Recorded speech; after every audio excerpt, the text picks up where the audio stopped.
You know this show's going to be wild. Welcome into First Take. Thank you for being with us on this Feel Good Friday. He is Max Kellerman. I'm Molly Karam Rose, and I would be remiss if I did not mention, oh, there he is, Stephen A. Let me just say this quickly on a serious note. We're kicking off Memorial Day weekend. Thank you to all those that sacrificed their lives, of course, for us and their families and all the servicemen and women. Thank you, thank you, thank you. All right, gentlemen, we ready to talk some playoffs? Do you have anything else you need to add from Hotlanta? Oh, don't start. Here comes the Knicks stuff. What's up, y'all? What's up? It's Friday. Y'all in New York City. You're supposed to be there representing. But unfortunately, Molly, Mrs. Connecticut, the queen of Connecticut, and Max Kellerman, the traitor extraordinaire, that dude right there who should be barred from city limits. Okay, what's going on, y'all? Somebody had to be in the ATL representing New York. Somebody had to be here. Are you done? Look at them. The first round. Are you done? Okay. Right. Let's talk about somebody who might actually win the chip. The Lakers made it look easy with a hobbled Chris Paul and a disgruntled Devin Booker taking a 2-1 lead back at Staples in front of Laker Nation for the first time in a playoff setting since when? April of 2013. AD dropping 34. LeBron, talk to me. It's always special to play in front of the Laker faithful. We hope our numbers continue to rise as the series goes on. We can get more and more fans in the building, but it's a beautiful thing. It hasn't been a playoff game for the Lakers in Staples Center since 2013, so it's a special night, and we just try to reward our fans with their loyalty that they have for us, and just try to play the game the right way. LeBron icy. I was trying to figure out what that second chain is. I couldn't tell. Stephen A., did LeBron and AD prove that they are the best duo in the NBA? No, they didn't. Because they're going up against a depleted Phoenix Suns team that clearly is not the same without their leader, their floor general, the point guard extraordinaire that is CP3. His name is Chris Paul. That's number one. And number two, they haven't gone up against the Brooklyn Nets yet. So I guess if you want to go by default and look at their past history and say that they've proven that, fine, so be it. But this year, talking strictly about this season and what they've got to go up against, I reserve the right to wait until they go up against Lethal Weapon 3 in Brooklyn. And oh, by the way, you know what? I mean, we don't know who they're going to face as the Western Conference continues forward. Utah is no joke. I'm paying attention to that. I'm watching Denver with their victory over Portland last night. I'm looking at a few things right now. Anthony Davis and LeBron James are elite. They are all world. We get that when 100% healthy. But I've been questioning their health for quite a while now, their durability, for obvious reasons. And I'm still questioning that right now. So I'm looking at it from that perspective. And I'm saying I'm going to take a wait-and-see approach because Phoenix is not the same Phoenix team they were in Game 1, not since Chris Paul got injured. And I feel sorry for Phoenix. I really, really do because I like that team. One question. I just need a quick answer. Before Chris Paul got injured, who were you picking to win the Lakers-Suns series? Lakers in 7. Yeah, right. I'm sure that was because of Montrezl Harrell and Dennis Schroeder. LeBron James and Anthony Davis are the best combination in basketball. It's the best 1-2 punch in basketball. It's the best 1-2 punch since a prime Shaq and Kobe. The only contender between then and now is KD and Steph in Golden State. We're talking about the all-time topmost echelon 1-2 punches, LeBron and AD. And while your injury point is a valid one, even just last night, AD hyperextends, what did he hurt his knee? What happened? LeBron was so passive early in the game. I thought maybe his ankle's bothering him. I don't know. He got much more aggressive in the second half. But even with those concerns, Stephen A., you and I were both on the same page before the playoffs started as it relates to the Clippers and the Lakers, right? Hey, if the Clippers are really ducking the Lakers because they hope that the Lakers get a little more worn down and the injuries get exacerbated and that gives the Clippers an advantage later in the playoffs, is that the best idea? Or is the best idea to catch the Lakers cold before they get ahead of steam? And we both agreed, catch the Lakers cold, because once they get going, it's a wrap. Utah and Denver aren't beating this Lakers squad with LeBron and AD. Not only are they great offensive players, like all-time greats, they're great defensive players, as Kendrick Perkins pointed out on this show the other day. No, the best 1-2 punch in basketball is LeBron and AD. Well, let me say this to be clear.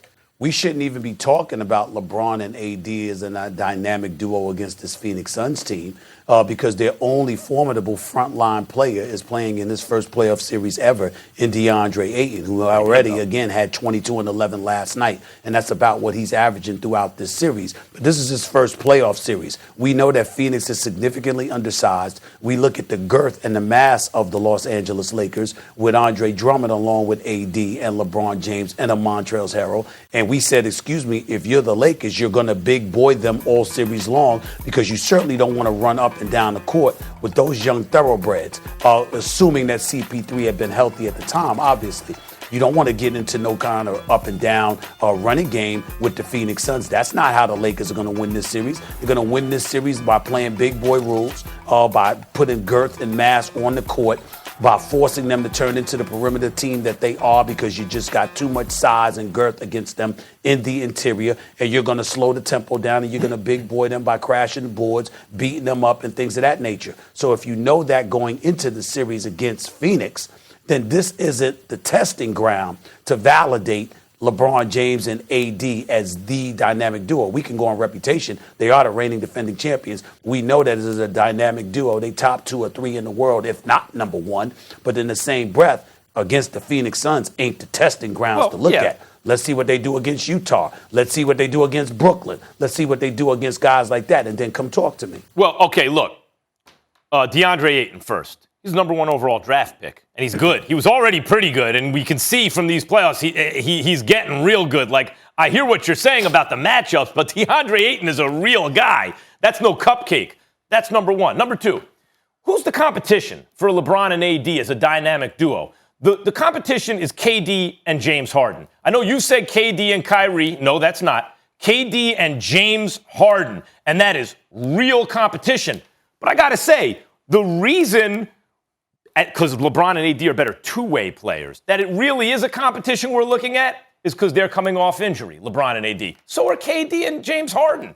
Like, we got to see how it all holds up. We like the Nets, you and I, because then they also got Kyrie. Me, I don't even count you. I don't even count you with the Nets. I don't care that you picked them to win the championship. It took you about 6 months. Even after James Harden arrived, you still said I needed to see their defense improve. That's right. I told you about it, and you waited 2 months. It took me 2 or 3 weeks after Harden got there. It's the middle of the season.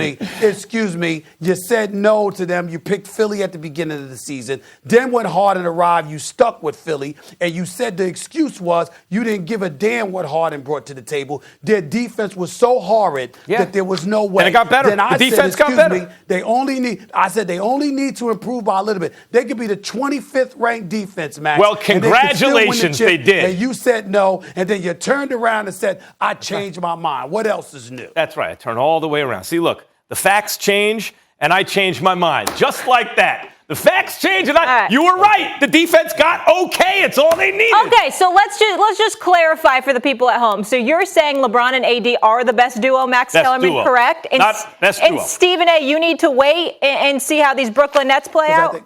Because I think with Harden, and yesterday I said Harden and KD, but I've always been about Kyrie and KD offensively. But when you take Harden into the equation, his ability to control tempo, run the show, that's fair. That's fair. We've only seen them play together like 10 times, so that's totally fair. Let's move on, because I want to zone in on the end of the game last night. Here's the deal.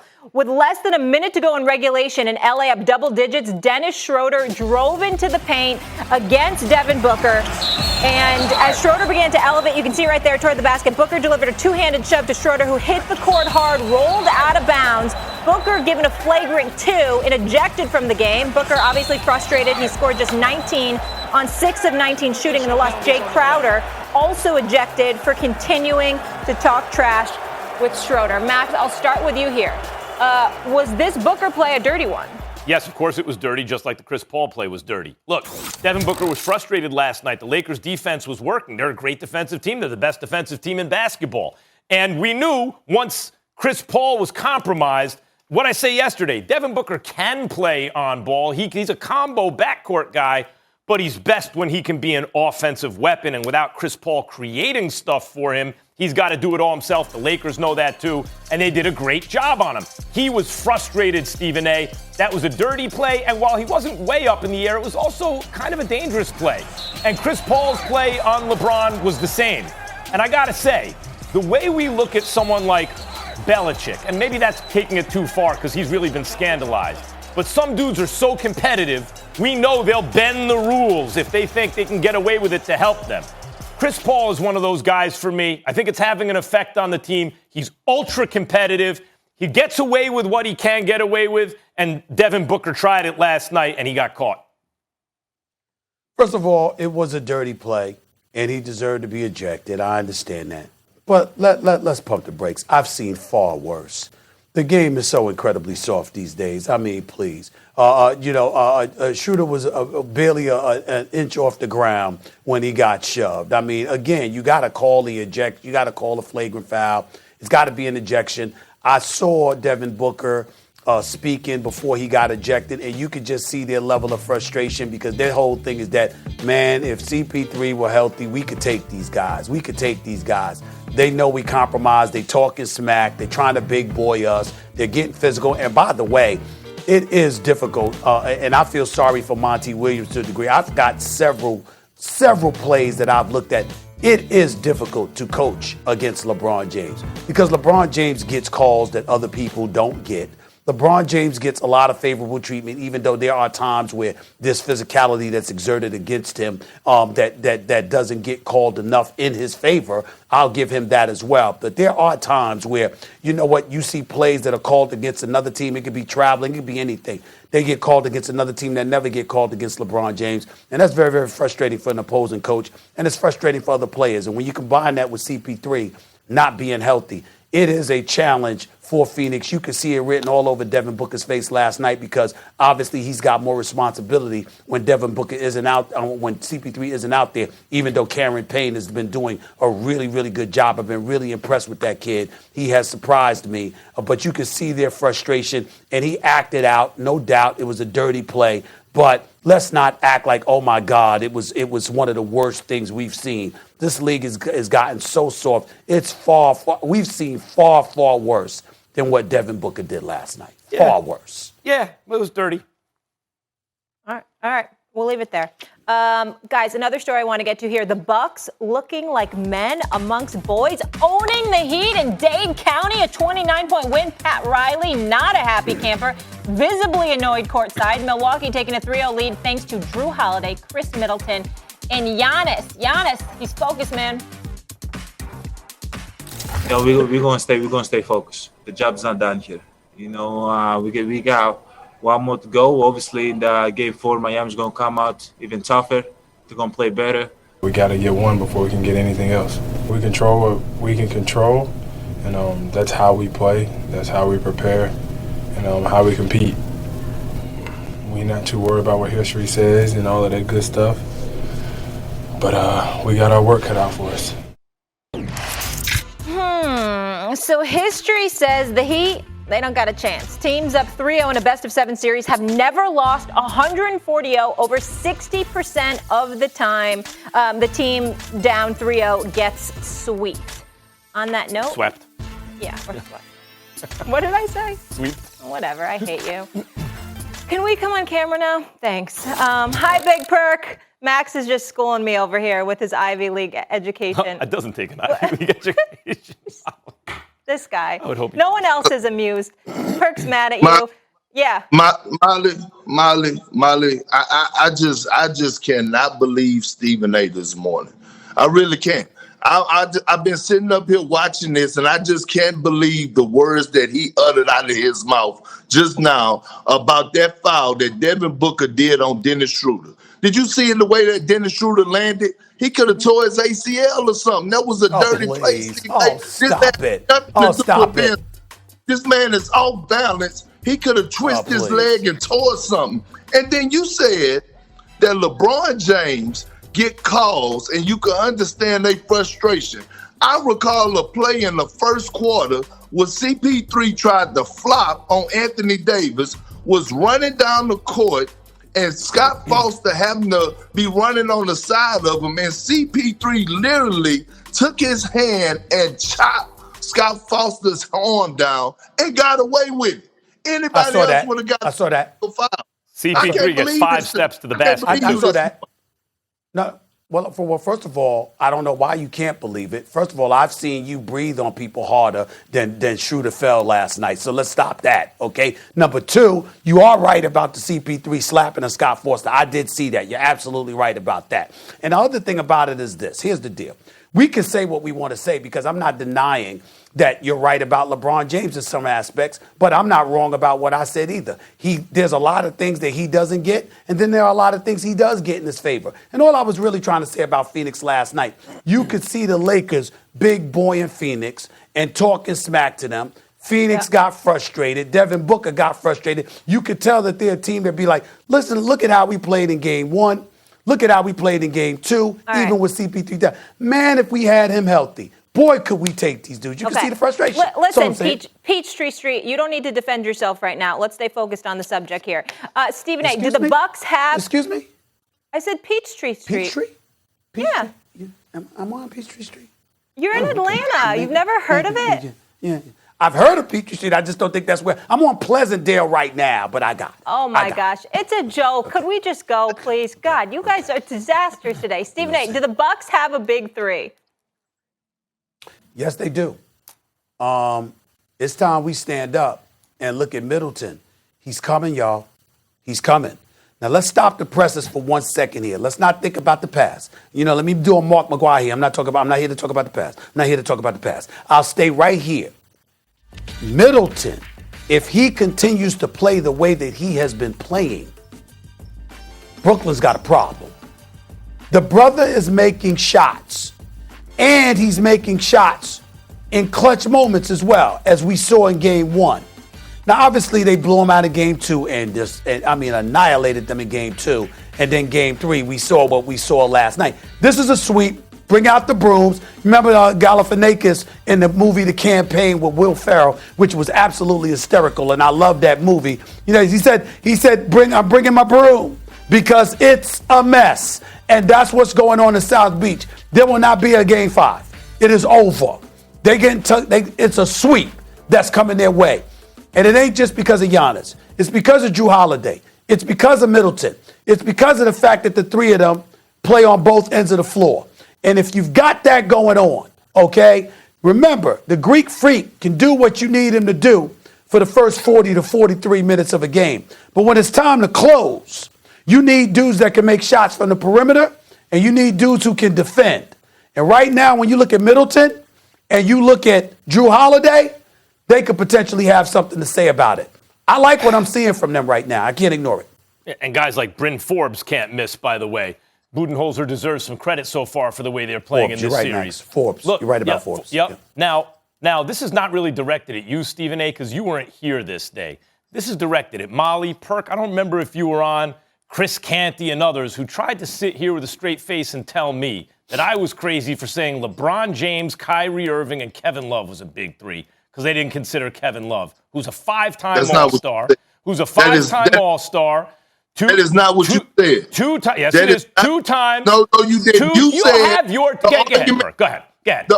The argument was that it wasn't that we didn't say they was a big 3. You called them a super team. Right, because they had a big 3, and then you started arguing. Yeah, he's right. And then you started arguing with me about it wasn't because of Kevin Love. Now, Kevin Love was a altogether 5-time All-Star, max contract player, traded for a number 1 pick, made 2 All-Star teams with the Cavs, and they went to 4 finals and won a championship. I was told he doesn't qualify as a member of a big 3. But 2-time All-Star Chris Middleton, Jrue Holiday, who once made an All-Star team in 2013, that qualifies as a big 3. It's a big 1 with 2 other dudes who are sometimes, once in a while, All-Stars. A big 3, look in Brooklyn.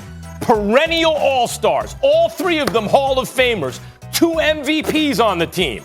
That is not what Milwaukee has. Milwaukee has a big 1 with 2 dudes who are really good, not quite great, but good players, and a real good supporting cast. That is not a big 3, y'all. Well, Max, first of all, the argument that we had before I interrupted you when I was on the show with Chris Canny and Molly was that you called the Cavs Big Three a super team. And I said that they weren't a super team. Just because you have a big three don't make it a super team, okay? That's the first thing. Second of all, the Milwaukee Bucks do have a big three. And look, you're a numbers guy. Check out the stats. Giannis is averaging 24 and 16 right now. Chris Middleton is averaging 22 points and shooting 43% from the three. Drew Holiday is averaging 16 points, 10 assists, and 7 rebounds. Is that not the making of a big three? Look at that stat line. Okay, so you have guys that are capable of putting up those. Takes 2 of them. Oh, my God, Max. What else do you need? I was on the team with a big three, right? With a Ray Allen, Paul Pierce, and Kevin Garnett. They didn't all now that's a big three. They averaged 22. I'm not talking about the averages. 21. I'm saying, like, when you talk about a big three, Max, you talk about the now and what their production is on the floor. I'm looking at this Milwaukee Bucks team, and they have 3 guys on the floor that are capable of carrying this organization to the finals. They have 3 Drew Holiday, guys an all-star. Don't you think Max, you have to at least make an all-star? You be an all-star to be a member of a big three? I'm not saying the Hall of Fame just make it be an all-star. Hey, Max, Drew Holiday was the all-star. Hold on, KP. Max, could you stop? Because, see, I'm glad that KP brought that up because that's what you do all the time. See, when you take a multitude of positions or you sit up there and say, well, y'all didn't understand what I said, so let me explain. Then you can turn around weeks later and say, well, I said something that and then somebody else comes and say, no, that's not exactly what you said. We just started off the segment. What did I say? I ain't here to talk about the past. I'm talking about how they're looking. The way that they're looking. Remember the question mark. Saying. No, exactly. No. That's what we're saying now. So in other words, if you're responding to what we're saying, pay attention to what we're saying. Okay. We ain't talking about the past. The way Drew Holiday and Middleton are looking right now, I'm saying that could potentially be a big-time problem for the Brooklyn Nets. Because what we were looking for from Middleton, what we're getting from Middleton now, we didn't get from him last year. I understand that, and Middleton can play at an all-star level, and I like Drew Holiday a lot. But everyone knows what we mean when we say a big three. It means perennial all-star caliber player. Drew Holiday's not one of the 5 or 6 best point guards in the league. I got a question. I love him, but he's not. Yeah. Real quick. Does Philadelphia have a big three? Does who? Yes or no? Philly. No. But did you pick Philly at the beginning of the season? I did. I don't think you need a big three to get picked. Thank you. Yeah, but we're telling you Milwaukee got a big three, and you saying you don't think they need a big three. The question is not can Milwaukee win, it's do they have a big three? Yeah, and we said yes. Max, I say no. That's what we're arguing about. I'm just trying to figure Kendrick. out right now in the moment, the Milwaukee Bucks are up on the current Eastern Conference champions, 3-0. And Drew Holiday, Giannis, and Chris Middleton are putting up big three type numbers. Why are they not considered a big three right now? So they're playing like a big three right now. Okay. For 3 games of the series, they're playing like a big three. That's your argument? Hey, I'm Molly Karen Rose, and you are listening to the First Take podcast. Credit Karma has always been there to help you make better financial decisions. And now they want to help even more. With a Credit Karma Money Spend account, you can be rewarded for good money habits. Credit Karma Money is a brand new checking account where you can win cash reimbursements for making purchases. When you use your Credit Karma Money debit card, you can win daily instant Karma purchase reimbursements on items up to $5,000. Just pay with your debit card, and if you win, you'll be notified on the spot, and your instant Karma cash will be added to your spend account. Credit Karma Money has already given away over $3 million in instant karma to over 50,000 Credit Karma members and counting. Open your FDIC insured spend account for free. Credit Karma Money. Progress starts here right now. Visit creditkarma.com/winmoney to open your free account and have the chance to start winning Instant Karma. That's creditkarma.com/winmoney. Instant Karma is sponsored by Credit Karma. No purchase necessary. Exclusions and terms apply. Banking services provided by MVP Bank, Inc., member FDIC. Maximum balance and transfer limits apply. With no fees or minimums on checking and savings accounts, banking with Capital One is like the easiest decision in the history of decisions. Kind of like choosing to listen to another episode of your favorite podcast. And with our top-rated app, you can deposit checks and transfer money anytime, anywhere, making Capital One an even easier decision. That's banking reimagined. What's in your wallet? Terms apply. Capital One N.A., member FDIC. The city of New York is buzzing about their basketball teams as not only are both in the playoffs, but both have home court in the first round, which hasn't happened since 2013. Speaking of 2013. Had home court. The Knicks had home court. Whatever, Max, you're killing me today. That's the last time the Knicks made the playoffs, won a playoff game, and won a playoff series. This year's Knicks have accomplished the first two on that list. And the Nets tonight can take a commanding 3-0 series lead against the Celtics if they were to win. They are 8-point favorites despite playing at Boston. Let's focus on these two New York squads. Max Kellerman, what would be a bigger failure? The Knicks losing in the first round or the Nets losing in the finals? Obviously, the Knicks losing in the first round. I'm not trying to hear, just like Stephen A. said, I'm not talking about what was. I'm talking about right now. You reset expectations. I'm not trying to hear, well, the expectations in the beginning of the season, those have been totally reset. The Knicks come in as a higher seed than Atlanta. They had home court. It's going to be a tough series. If they lose it, they lost in the first round to a lower seed, no matter how you slice it. If the Nets win in the lose in the finals, the big three that's played 10 games together, including the regular season and postseason so far, with KD coming off a catastrophic injury, with Harden hurt most of the year, joined the team once the season began, with Kyrie missing all those games, no time to develop rhythm or chemistry. If they get all the way to the finals and lose to, say, the defending champion Lakers, you know what they're going to have to do, even to get to the finals? They're going to have to go through Milwaukee, right? Or is it going to be the Sixers? Or is it going to be some other combination of good Eastern Conference teams? Milwaukee, we just said. Everyone's saying, hey, they might go all the way this year. Look, by the way, look what Budenholzer's done with the whole thing. And Giannis doesn't have to initiate the offense anymore. I was just told they have a big three in Milwaukee, plus guys like Bryn Forbes and guys like that. Look at the Philadelphia 76ers defense. Thibault emerges with Simmons and Danny Green and Embiid and all the shooting with Seth Curry and everyone else. You mean to tell me you get through all that and then you get to the Lakers and lose in the finals, and that's a bigger disappointment than getting bumped by a lower seed in the first round? Get out of here. You know, Max Kellerman, I usually would be tempted to say is Spot Kellerman at work again.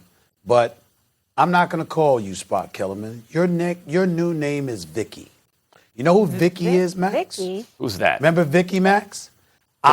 iRobot with Will Smith, the computer. Yes, I do My remember logic is undeniable. iRobot. I don't remember Vicky exactly. That's right. No, I don't know she's if I the like robot. being called Vicky. It's the robot. It's the system. It says my Right. logic is undeniable. My logic is yes. undeniable. That is That's true. you, Max Kellerman, because that's Yes. how you feel. Maybe I am Because you're Vicky. thinking about Philly. Because you're thinking about Philly. You're thinking about Milwaukee, and that's where you are with it. Clearly, you have no pulse for New York anymore. I don't even know why you're around. I don't even know why you tell people you have a residence in New York. Why don't you just leave town? You have no idea what you're talking about when you talk about what will happen. Where are you Understand right something now? here, Where man. are you right Let me now? go. I'm only in the ATL because the Knicks are here. I New don't York presently stands have up. a residence in Los Angeles. here. Do you, Molly? I don't have one in Los Angeles anyone- either. Oh, okay. Sorry. Excuse me. All right, Excuse me. we here. I'm just saying I We don't. Here, okay? That's all I'm saying. We here, all right? Here's the deal, y'all. If you look at the New York Knicks, okay, I understand what your point is, Max, in all seriousness when you talk about the first round. But what I'm saying to you is I get to lean on the expectations you had coming into the season. Nobody expected anything from the New York Knicks. And here they are winning 41 of 72 games, going 41 and 31, being a fourth seed. And by the way, you had identical records to the Atlanta Hawks and the Miami Heat. And when you look at the Atlanta Hawks, led by Trae Young, with Bogdanovich, with Collins, with Hunter and these boys, these brothers can play. And so when you look at them, you like them a lot and you recognize the fact that from a talent perspective, They actually have more talent than the New York Knicks. It's just that Thibodeau's exceptionally at coaching defense, and the New York Knicks are grinders, so you come playoff time, that could propel you to victory over a superior talented team. When you look at that, and you say, if you lose in the first round to the Atlanta Hawks, all right, we didn't like that, but damn, we had a good season. KD comes to Brooklyn. Kyrie starts off the season and don't want to talk to anybody and bringing up everything from the Israeli-Palestinian conflict to stuff that's going on in the inner city communities. And we applaud his philanthropy, his political conscience, his political conscience, and all of this stuff. We applaud all of that. But when you look at that combined with Harden and how he came from Houston to Brooklyn, and you take into account their resume, Kyrie, champion, KD, two-time champion, two-time NBA Finals MVP, James Harden, 4-time scoring champion, okay, former league MVP, the combination of the three, the most prolific offense, and you said it yourself, when all is said and done, these brothers will be the greatest offense we've ever seen. To come up short in New York City, with everybody in the streets raving about the New York Knicks, it'll be a bigger failure for the Nets not to win the chip than for the New York Knicks to lose in the first round. No, because the Nets will have taken control of New York by then if they make it all the way to the finals. And the town can flip, at least Brooklyn. Temporarily. Just Brooklyn. At least temporarily. I remember in '86, the Mets took the city from the Yankees. It wasn't permanent, but it was for a year or two, maybe 3 years. The Mets had the New York more than the Yankees did. I remember this. The town can flip at least temporarily. What? Yeah. How long did the Mets have New York? Between 86 and 88, I would say it was a Mets town. You need to be tested. That is not true. It is. When they made their run and they won the World Series the Mets check had the New attendance York for 2 or 3. Check the attendance. Check the TV ratings. And my godson Nicholas, is that what you did? A different kind of orange? They must Let's be not special. go down They this have rabbit never hole. had New York like that. They did. Ever. By the way, it pains me. I hate the Mets. I'm a huge Yankees fan. It pains me, but it's true. The point is this about the Brooklyn Nets. If they were to fail against the Lakers, it would be a problem for KD. You lost to LeBron when you're crewed up.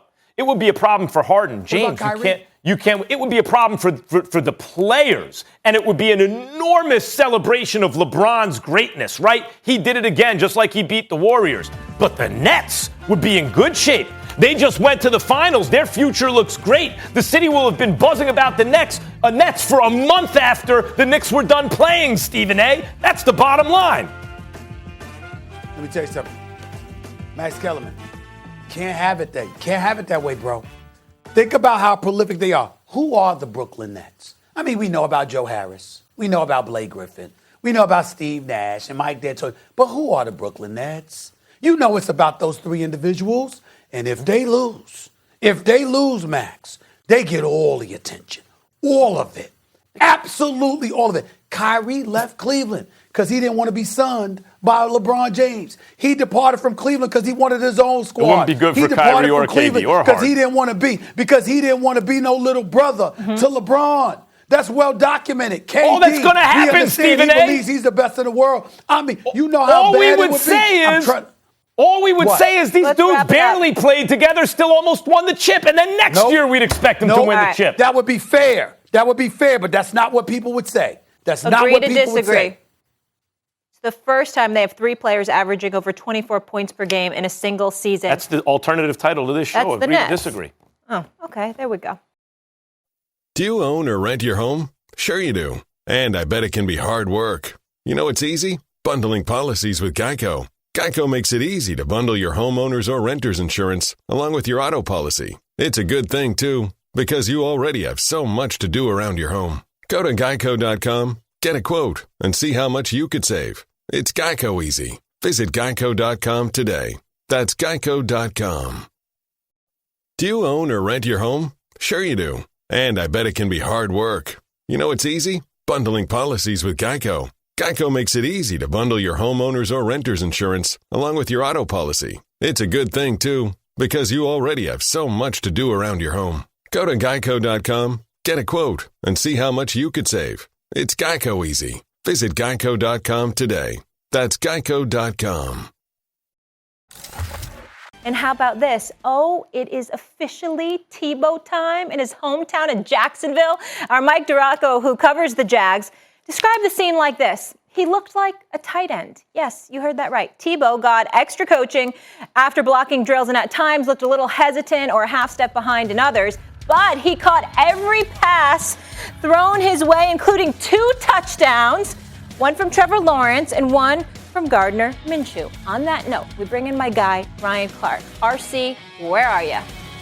We need to see this man on camera. No, don't say anything yet. Listen, RC, last time I brought this up, you were very salty. You were very dismissive of this subject. Did you hear what I just said? Our report says that he looks like a tight end, that the transition is seamless. He is catching touchdowns from people like Gardner Minshew, okay? So I will ask you this. Is this now a story, Ryan Clark? Hell no, it ain't no story. Let me tell you why it's not a story. Here's why it's not a story, Molly. Why? If the way you have to bring it on is say he caught every pass, he's supposed to.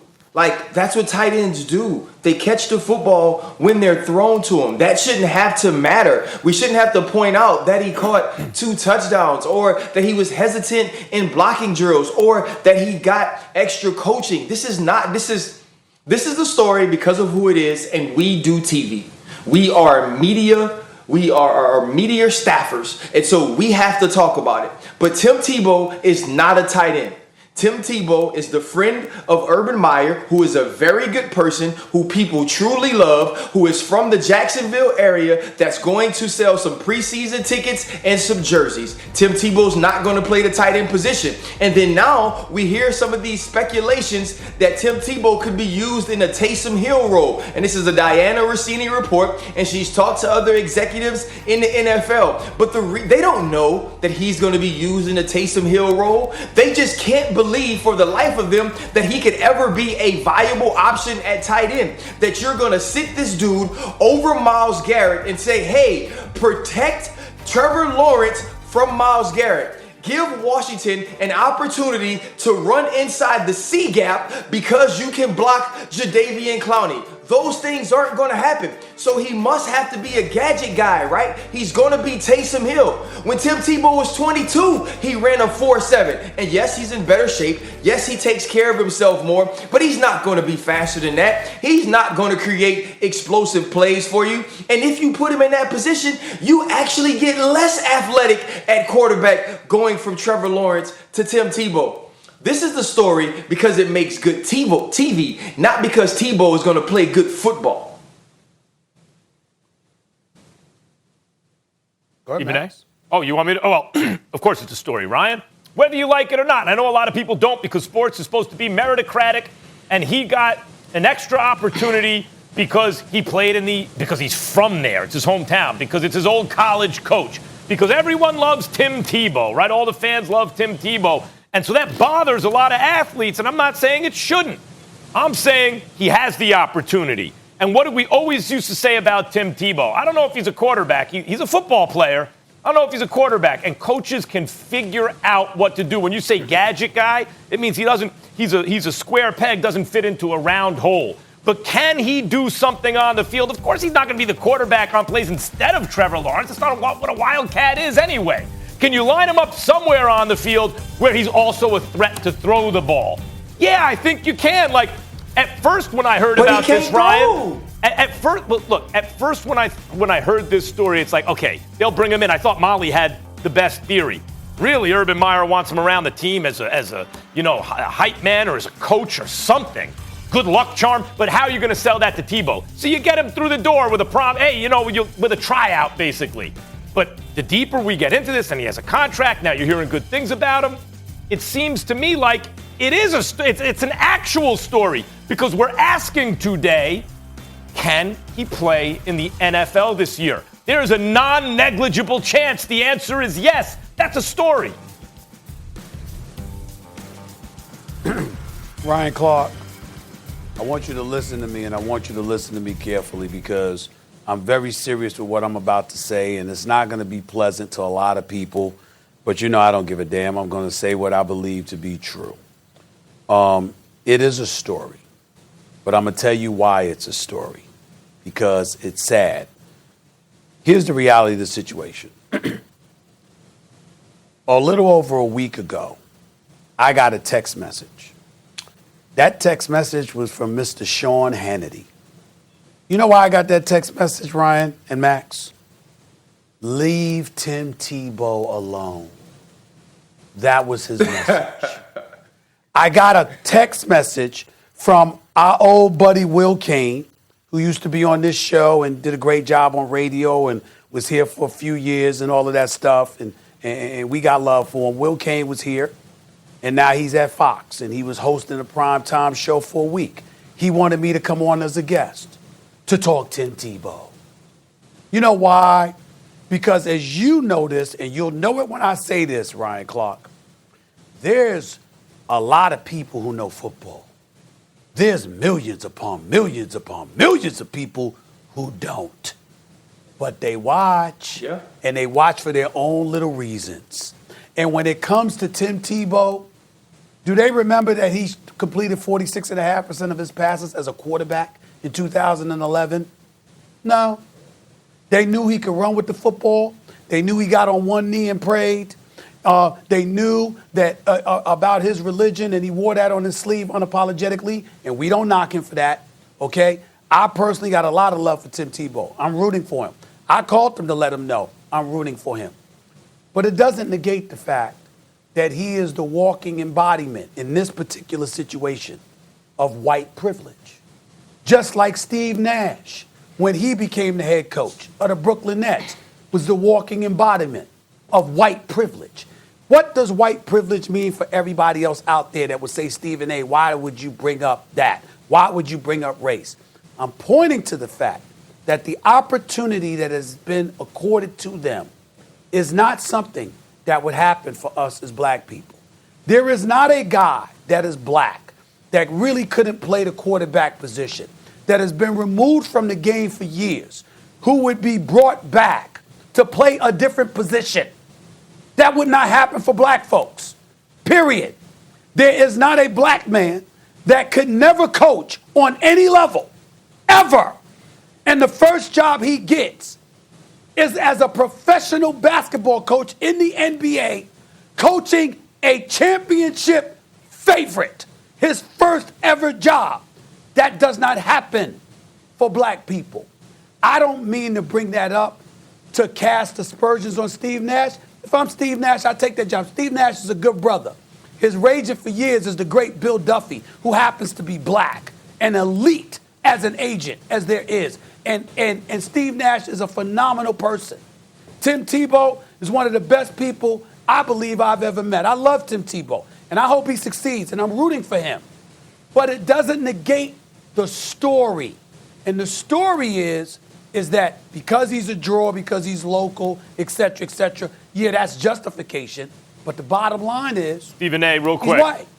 Stephen and his whiteness helps. And that's why he's in that position. That's part of it. As it relates to Steve Nash, I disagree with you. I mean, your point is well taken. Warren Moon, it's the opposite of what you said for black people. Warren Moon was a quarterback who wound up in the Hall of Fame who had to leave the NFL because they wouldn't let him play quarterback. It's just the opposite. Play another position. No, I'm a quarterback. Nash. Tell me how you disagree with my Nash point. The Nash point is this. Nash got his job there because of relationships, primarily with KD and Kyrie, it seems to me. And if Steve Nash were black and had the same relationships, I believe he'd still be head coach. Stop right there. I'm not saying that. See, this is what, and I'm glad Ryan's here for this.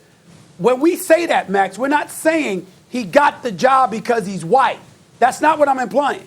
What I'm saying is the relationship and the position that he's in, that's not something that happens for black people. It only happens for white people. Well, it hasn't he didn't get happened. The job because Whether he's or white, not it can happen, it has not happened. People. So those are the facts.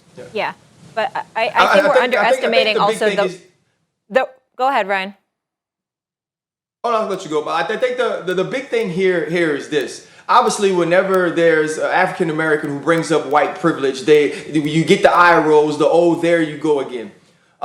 With Tim Tebow, it's definitely white privilege because I think he embodies a lot of what white America feels. at times, right? The All-American, you can do it if you try. If with hard work, anything is possible in America, especially if you're that color.